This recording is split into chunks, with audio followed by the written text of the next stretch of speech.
why you don't care about even your neighbor. That's why you can look at your neighbor sleeps in darkness and you wasting fuel in your house 24 hours.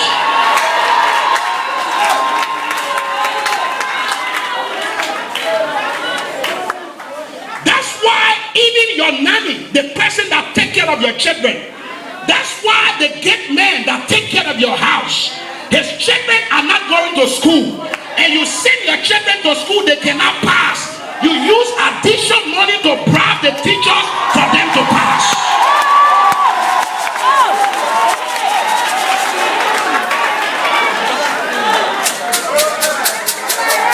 That's why you put a strong order. After your cook whole day, you threaten her that if she take anything from that house, she's sacked. And she leave those things in house and no food to her house, and your children play in the food and they waste it in the dead bucket.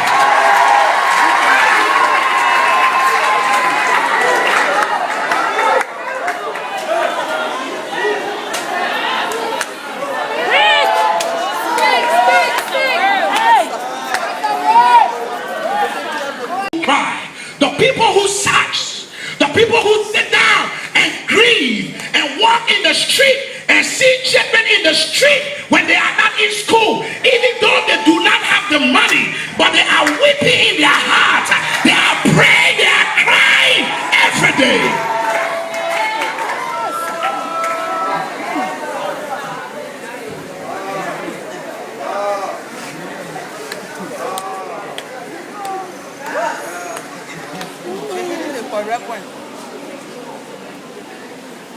So he said, God, I'm giving you the order, go to destroy.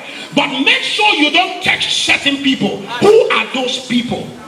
The people who feel for this nation. The people who feel for this nation. The people who cry. The people who say, if this type of education system go on in Liberia, what will become of our children?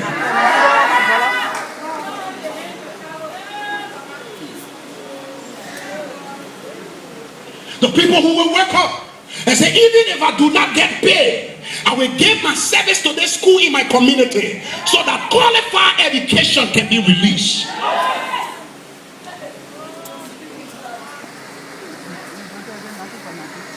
So the no weapon, I have come back. The Lord has sent me back to this nation upon this great platform that He Himself have erected. That the word that was given since 1997, He has not forgotten it. And this is the season. This is the season. If you look in the political era now, you will know that chaos in the last 5 years or the 25 years that God released is around the corner.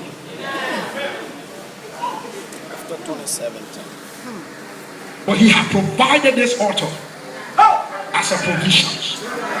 He has provided this altar to warn you. Do you know that senatorial election is right around the corner?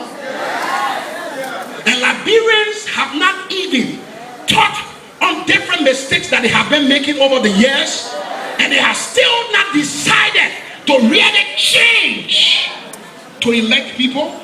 Do you know that, man of God? Liberians have still not come to those things. Some of them sitting down to wait for somebody who will give them plenty of money.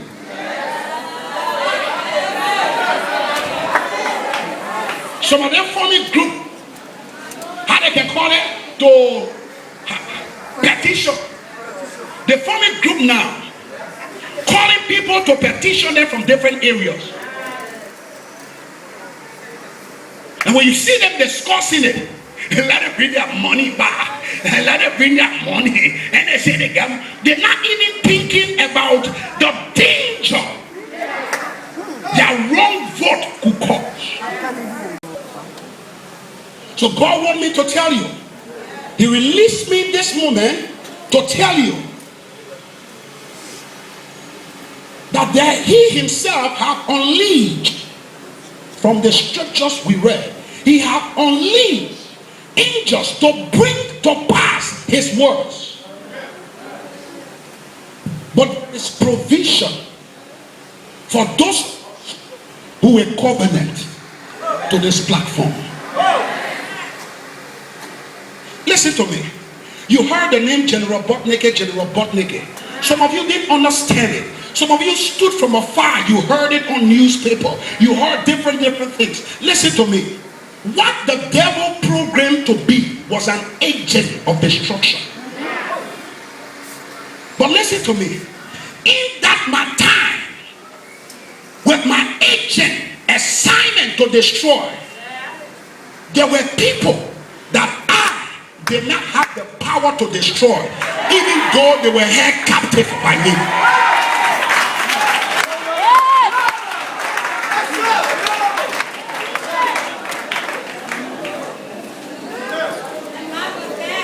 I was hungry for blood. I went to the streets looking for blood. Yet I caught some people. Some people were victim and they walked in my trap. And I just could not kill them.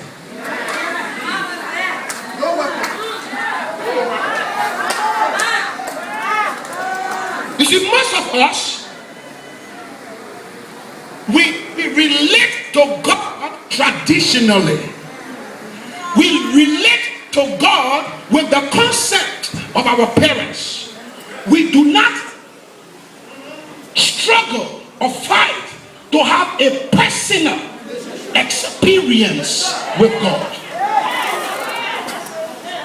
So sometimes when you heard, oh, God make a change, it become excitement. You don't see the power of God.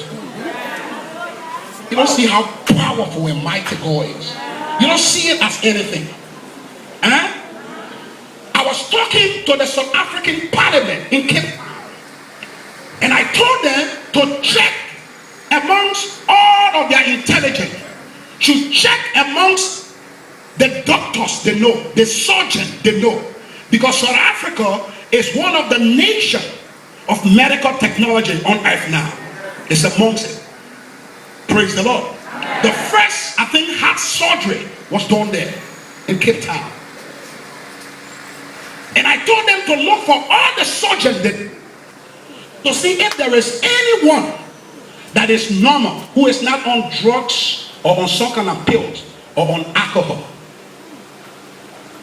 And you will see them nodding their head. You know why?